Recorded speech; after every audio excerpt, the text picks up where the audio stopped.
Hi everyone, my name is Emma and welcome to my second creative project presentation. So much about creativity over the past couple modules, and it's actually kind of insane. I just didn't realize how complex the whole topic of creativity has been. And in this specific module, the thing that I thought was the most interesting was this quote by Stefan Mama. It was creativity is problem solving with relevance and novelty. So relevance is actually solving the problem, and then the novelty aspect of creativity is solving it in an original way that no one has really thought of before or done before. So I didn't realize that creativity involved problem solving necessarily. I was one that believed, like we said in the past module, about it was all about the arts, all about being creative through dances, being creative through music. I didn't realize that problem solving was basically the whole definition of creativity. So I thought that was really inspirational and really inspiring to know that I can be creative through my problem solving skills. The originality myth was the one that had me fooled the most.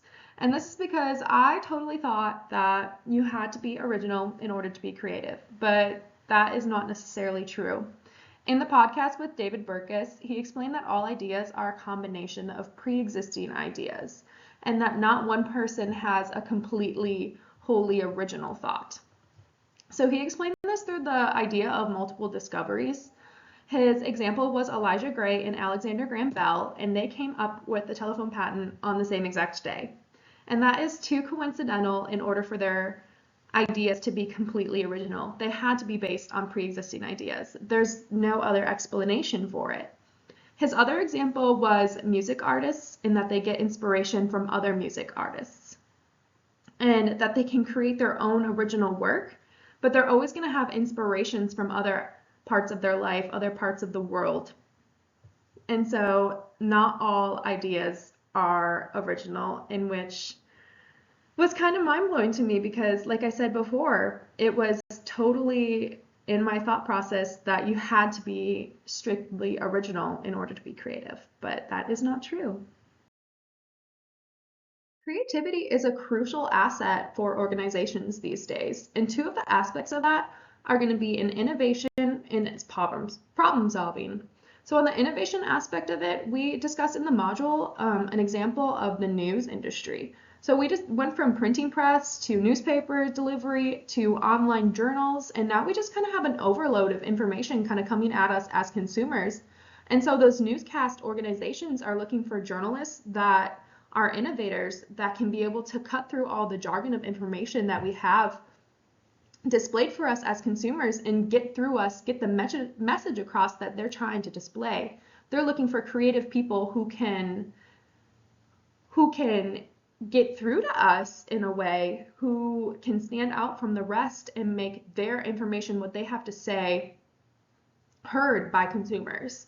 And on the problem solving aspect, we learned in the module as well that the automation industry, so the software industry, people who are doing that need to be good at problem solving. And I have a personal example of that. My boyfriend is actually a coder and an automator and a software developer, and he uses problem solving more than anyone I know. He has to go back and look at things from the past and fix them to make them efficient for the future. He's trying to make companies more competitive. He's trying to make them stay ahead of their competitors, and he's trying to make them essentially more efficient. So people these days, as organizations, the people who are hiring are looking for people who are going to be innovative and are going to be problem solving. And I wouldn't be surprised if those become extremely relevant on even interview processes as we get out of college here. I think they're going to ask us if we're innovative and if we're good problem solvers. The two common approaches to creative thinking are convergent thinking and divergent thinking. So convergent thinking, we're going to start off with, is very linear and systematic. It's very focused, and it has a single solution. And the question that we're going to ask when we're doing this way of convergent thinking is we're going to ask why. And on the opposite, divergent thinking is very web-like, very flexible. There's going to be a lot of connections between the ideas, and we're going to ask why not in this divergent thinking. So in these little diagrams at the bottom here, we have the convergent thinking one. Everything's kind of flowing into the answer. And on the divergent side, everything's going to be flowing out to the ideas.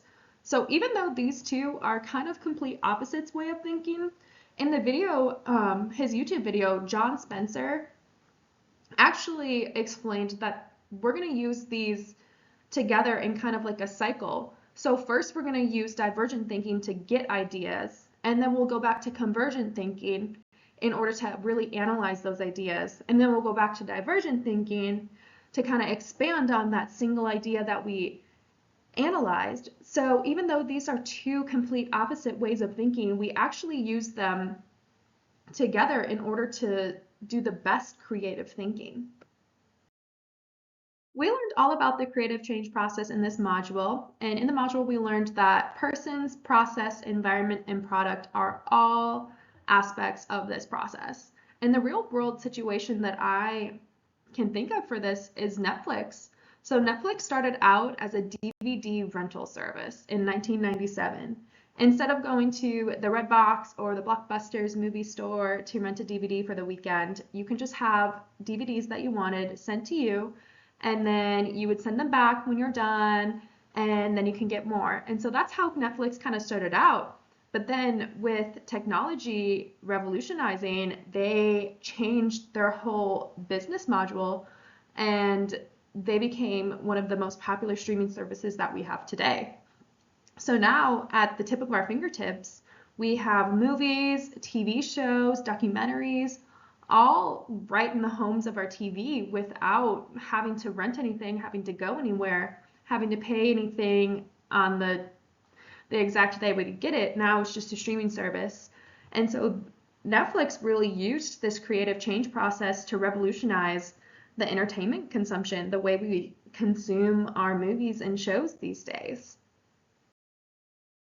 These are my citations that I used for this presentation. Thank you for watching.